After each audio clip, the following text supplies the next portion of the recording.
మహానేత జననేత ప్రజల హృదయాల్లో సుస్థిర స్థానం సంపాదించుకున్న స్వర్గీయ ముఖ్యమంత్రి వైఎస్ రాజశేఖర రెడ్డి అని కాకినాడ మాజీ ఎంపీ వైఎస్ఆర్సీపీ పిఠాపురం ఇన్ఛార్జ్ వంగ గీత విశ్వనాథ్ అన్నారు. కాకినాడ జిల్లా పిఠాపురం నియోజకవర్గం పిఠాపురం మున్సిపల్ కార్యాలయం దగ్గర వైఎస్ రాజశేఖర రెడ్డి విగ్రహానికి పూలమాల వేసి ఘనంగా నివాళులర్పించి ప్రభుత్వ హాస్పిటల్లో రోగులకు పండ్లు రొట్టెలు పంచి మీడియాతో మాట్లాడారు. పేదలకు ఆరోగ్యశ్రీ ద్వారా ఖరీదైన వైద్యం అందించారని, పేద విద్యార్థులకు ఫీజు రియంబర్స్మెంట్ ద్వారా ప్రైవేట్ కార్పొరేట్ విద్యను అందించి దేశ చరిత్రలో చెరగని ముద్ర వేసుకున్నారని కొనియాడారు. ఈ కార్యక్రమంలో మున్సిపల్ చైర్మన్ గండపల్లి సూర్యవతి భావి, వైఎస్ఆర్సీపీ నాయకులు కౌన్సిలర్ల వర్ధనేడి సుజాత, కార్యసుధ, శ్రీనివాసరావు, చిట్టుబుతిన సురేష్ కుమార్, వజ్రపు వీరేష్, బోనుదేవ, గుడిసె కాపురెడ్డి, వాసంశెట్టి ఆదినారాయణ, రావు చిన్నారావు, సానా నాగు, మర్షెట్టి బుజ్జి, వాసంశెట్టి సూర్యప్రకాష్ తదితరులు పాల్గొన్నారు.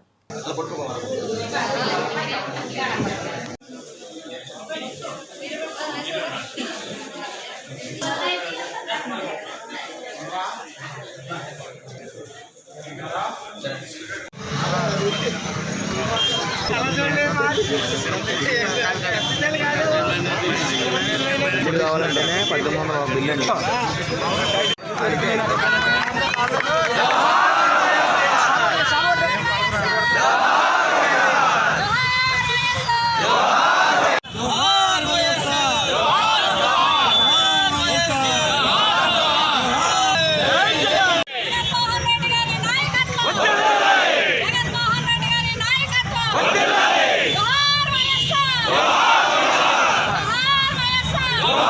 సభ్యులందరూ ఇచ్చేసినందుకు హృదయపూర్వకంగా నమస్కారాలు. ఈరోజు వైఎస్ రాజశేఖర రెడ్డి గారు మహానేత, ప్రజల నేత, ప్రజలందరి హృదయాల్లో సుస్థిరంగా స్థానం సంపాదించుకున్న వ్యక్తి, పరిపాలన ఇలా చేయాలని చెప్పి అందరి మనల్ని పొందిన వ్యక్తిగా మన వైఎస్ఆర్ గారని మనందరికీ తెలుసు.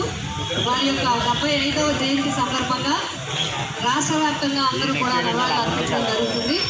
మీరందరూ కూడా మీ గ్రామాల్లో, మీ మండల, అదేవిధంగా గొల్లప్రోలు పట్టణాల్లో కూడా అందరూ నివాళులు అర్పించి ఈరోజు ఇక్కడ పిఠాపురం పట్టణానికి అందరూ కూడా మేము రావడం జరిగింది.